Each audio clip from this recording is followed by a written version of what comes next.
So my sister, she made me blind in one eye by stabbing me in the eye with something sharp.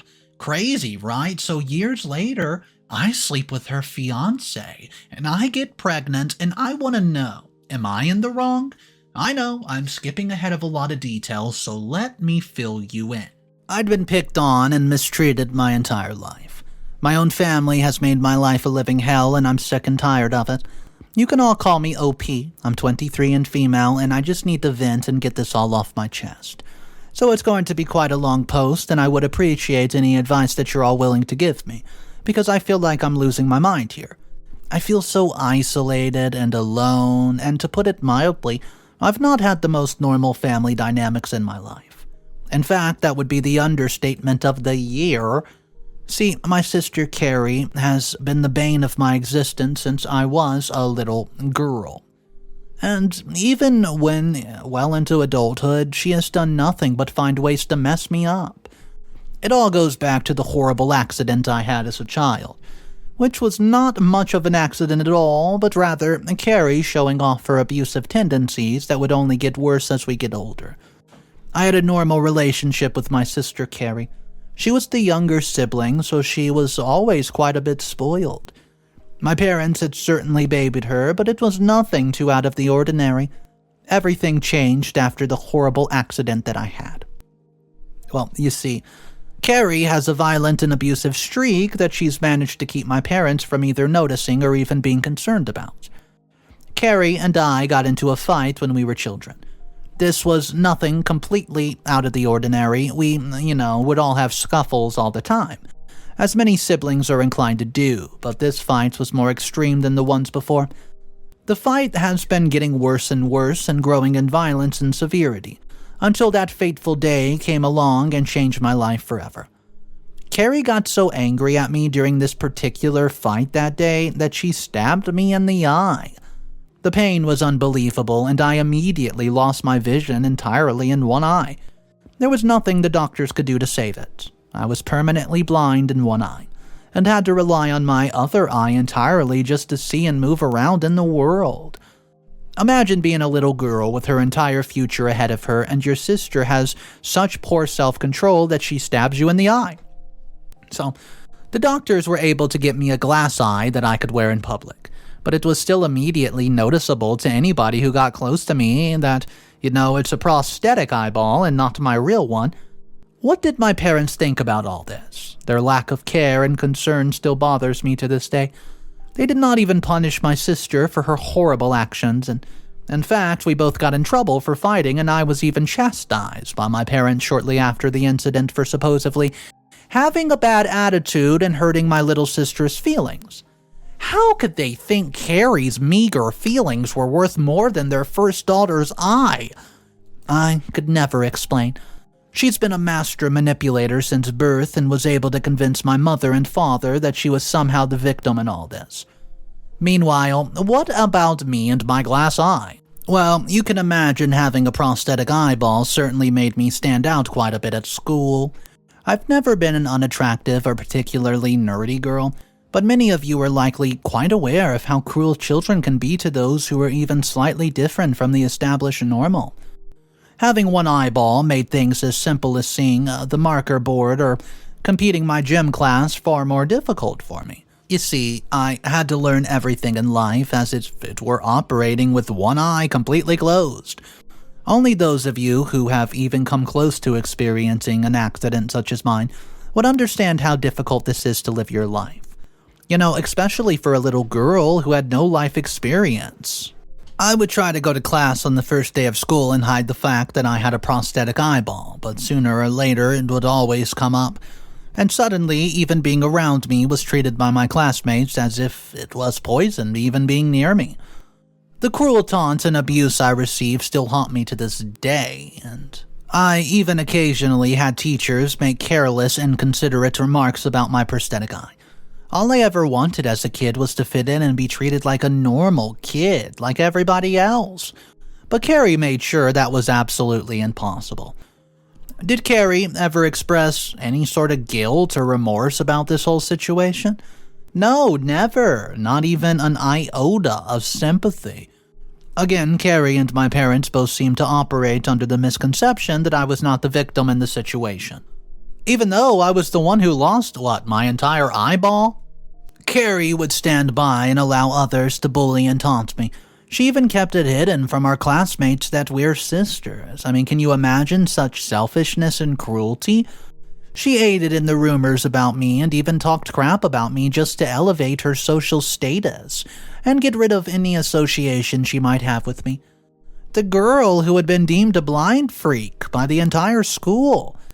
I even complained to my parents that Carrie was being mean to me at school and my concerns and feelings were once again minimized, dismissed, and straight up ignored.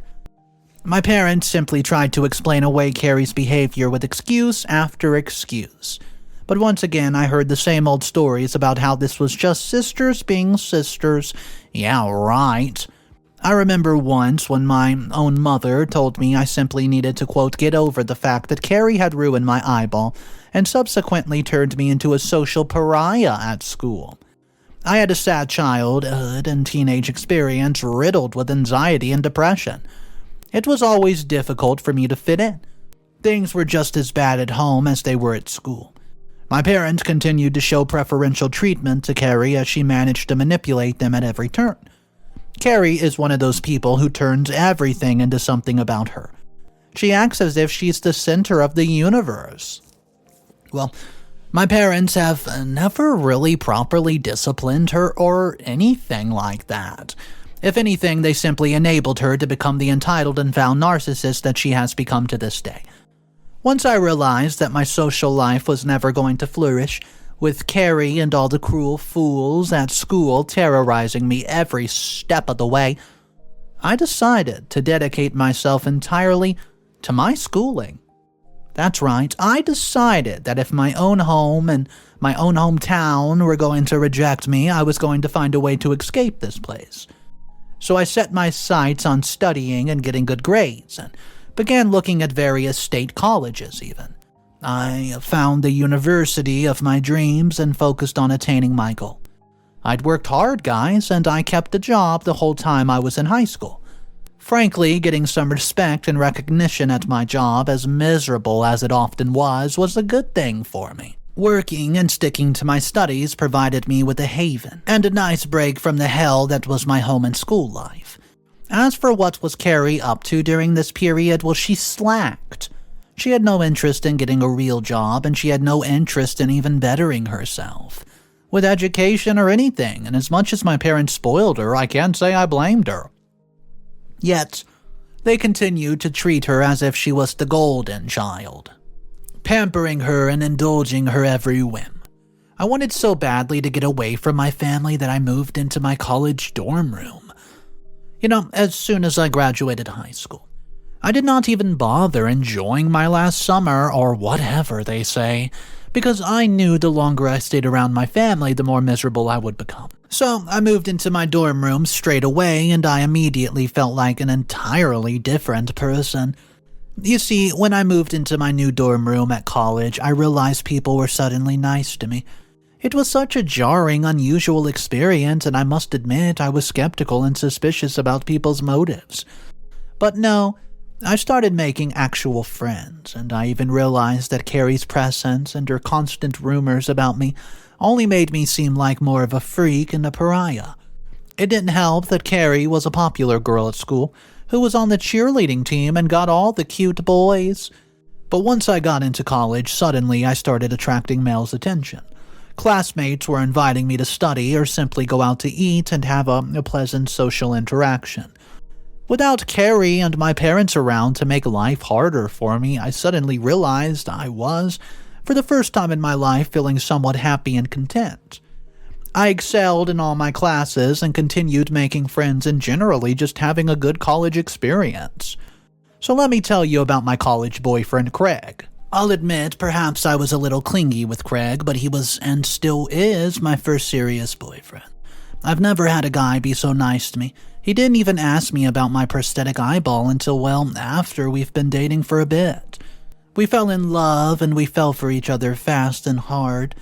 Our relationship was not without its own issues.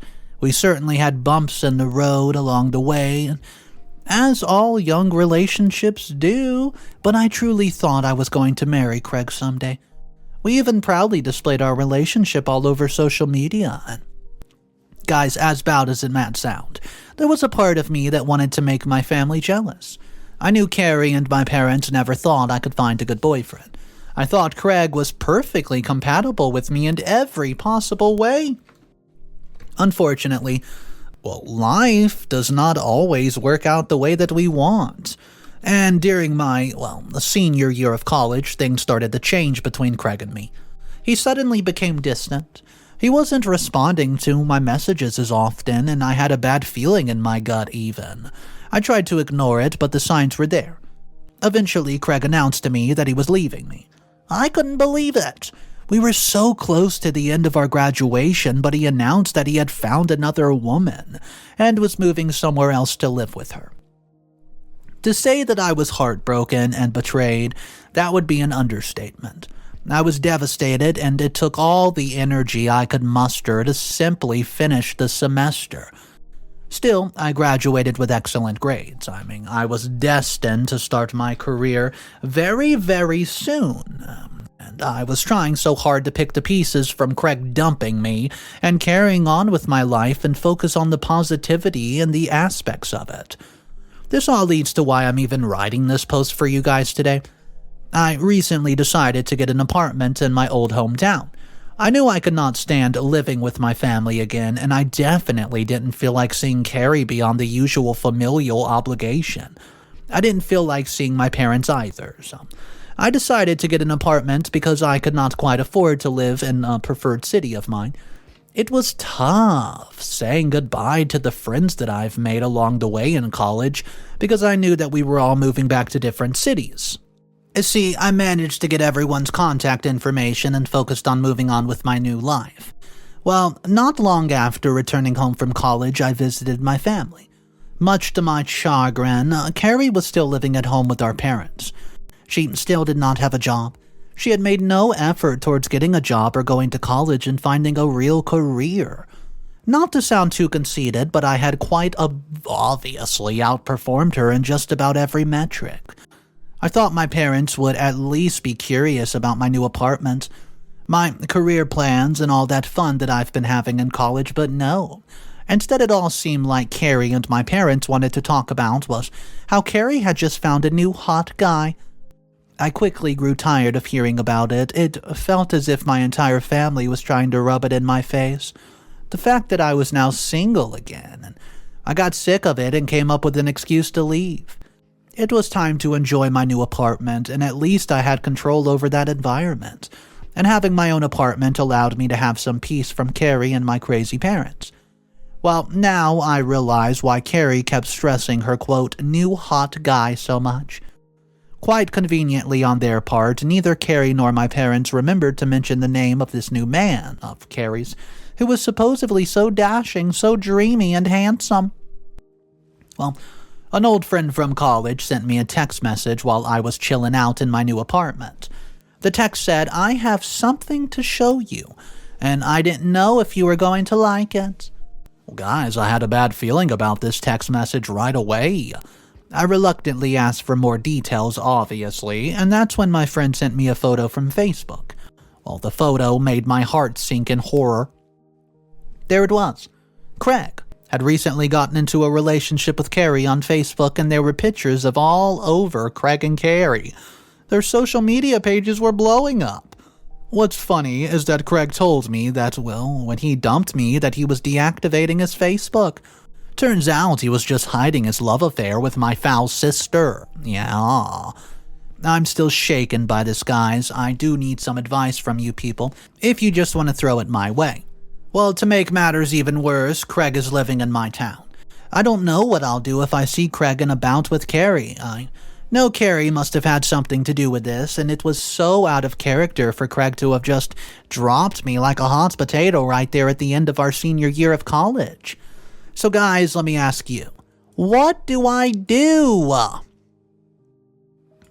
Update number 1.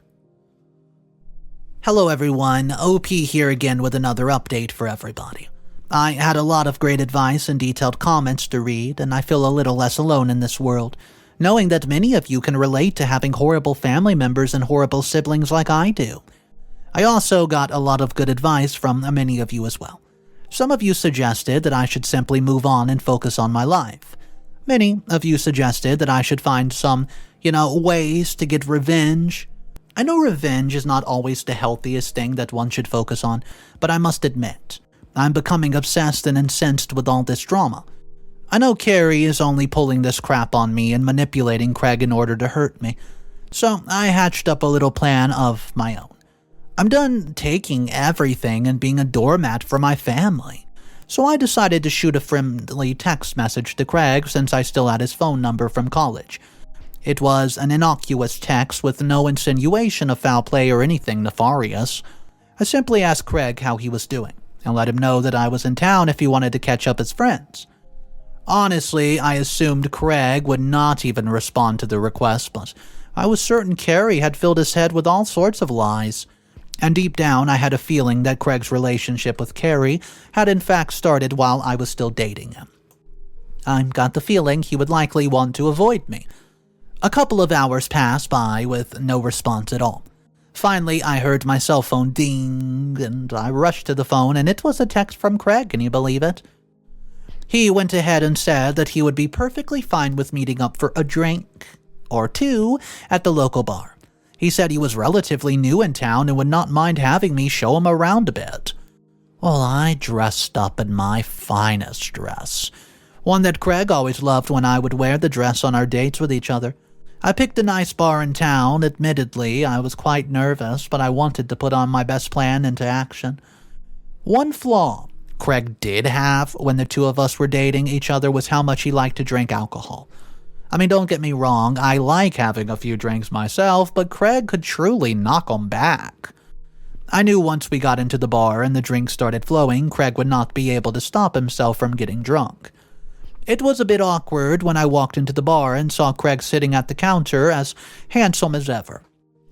I wasn't quite sure what to say.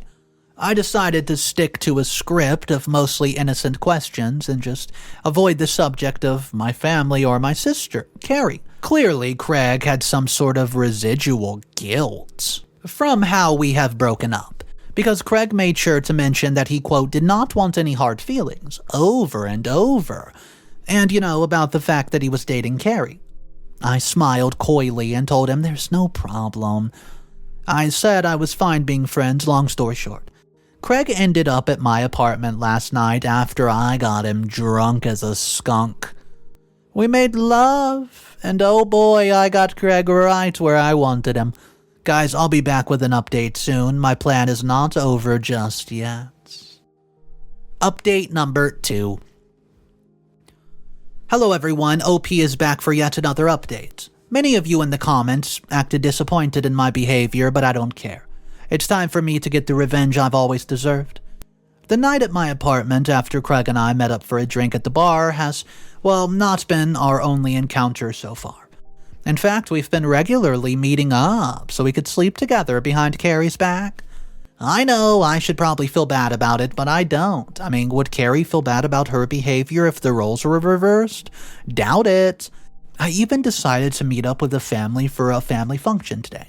Carrie noticed that Craig and I were often standing quite close to each other, and I could see that she had some suspicions and doubts in her mind. This is exactly the type of mental turmoil I was hoping to inflict on her. Clearly, she suspects something, but she is likely too blinded by her love of Craig and her hatred to me to fully commit to the idea that we would be having an affair behind her back. Craig and I even managed to slip out of the house for a moment away from the family. Ha! If only Carrie and my parents knew what Craig and I were doing right under their noses. I'll spare you all the details, since I believe you can read between the lines. I guess you could say the family function went quite well. It was more enjoyable than any family function I've attended before. To top it all off, my parents and Craig were kind enough to invite me to Craig and Carrie's wedding. This is all working out in my favor now, so guys, go ahead and wish me some luck. Update number 3. Hello everyone, OP here with another update for you, and it's been quite a while since my last update. A lot of you have been asking me for more details, but I've been busy working on my plan and helping my family out with the wedding. I figured the better Carrie's wedding was supposed to be, the greater it would be when my secret plan came together. And I ruined the whole event. I recently found out, guys, I'm pregnant. Well, this was the perfect news to truly destroy Craig and Carrie's union. This was going to be a wedding to remember, and I arrived at the ceremony in a fine dress, looking as great as I could, and my family could even notice that I was excited. They thought I was excited for Carrie and Craig, and honestly, I was secretly excited for myself. I must admit, I felt almost a strange bit of pity as I watched Carrie standing there in her beautiful gown, and seeing Craig smile at her as, well, he walked down the aisle was almost stomach-churning. Seeing how he could look at this woman and clearly feel no guilt for carrying on with an affair behind her back. Ugh. And then I thought about the plan Carrie had caused me, and all the pain. I thought about how easily Craig had turned his back on me, and I knew it was time to do what I had to do when I came here for it. The priest of the wedding asked if anybody in the building had any objections. I could feel my heart pounding with excitement and even anxiety, but I stood up. I did. See, Craig had a startled look on his face, and Carrie looked quite confused as well, and I could hear some whispers and murmurs in the crowd. This was my chance. I'm pregnant, and I think Craig is the daddy, I announced to the crowd at the wedding. Everybody gasped in shock, and Carrie stood silent for a second and began yelling and crying at me uncontrollably. Craig only looked at me with a horrible scowl. Wow. My parents nearly lost their marbles for the first time in my entire life, and I watched both of my parents begin berating Carrie. They both claimed that this wedding was a sham and that they were not going to tolerate the situation. My father became so livid he even tossed a glass of water and a bottle of wine right in Craig's face, calling him a jerk for messing around with his daughter. Suddenly, Carrie attacked me. And in moments we were tearing each other's hair apart, and it was long after my father was able to separate us. I warned Carrie that if her attacking me caused any complications with my pregnancy, I would see through it that she pays for it. Well, it scared Carrie off, and she starts going towards Craig now.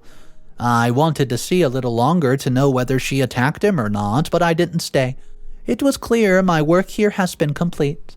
So I decided to leave the wedding with a smile on my face and leave these clowns alone to sort themselves out. I know, it was immature of me, and I was a mature one my entire life. Guys, it's finally my time to shine. Update number 4.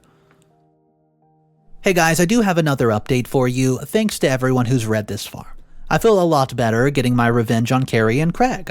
I did ruin their entire wedding. However, my plan was not quite over yet. I wanted to give them one last hurrah. Carrie and Craig were still considering trying to make their marriage work even after the huge public embarrassment. Wow. Carrie must be quite pathetic to put up with Craig after finding out he was a cheater. Here's the thing. I'm not pregnant. Never was. I made it all up. I just wanted to shake them up a bit and ruin the wedding, and I thought it would be nice to put some fear in Craig's soul. Since Craig thought he had the right to go messing around with any woman he wanted, I wanted to show him how it feels to be betrayed and confused, and I decided to shoot Carrie and Craig a nice text message. So, I set up a group chat so the two of them would see everything, and I sent screenshots with all the proof of Craig and mine affair. I also let them know that they could stop worrying about me being pregnant. I let them both know I made it all up. I knew that they would not be able to protest me on the day of the wedding, and I just wanted to ruin their special day for them. I saw them start typing, so I immediately blocked their number.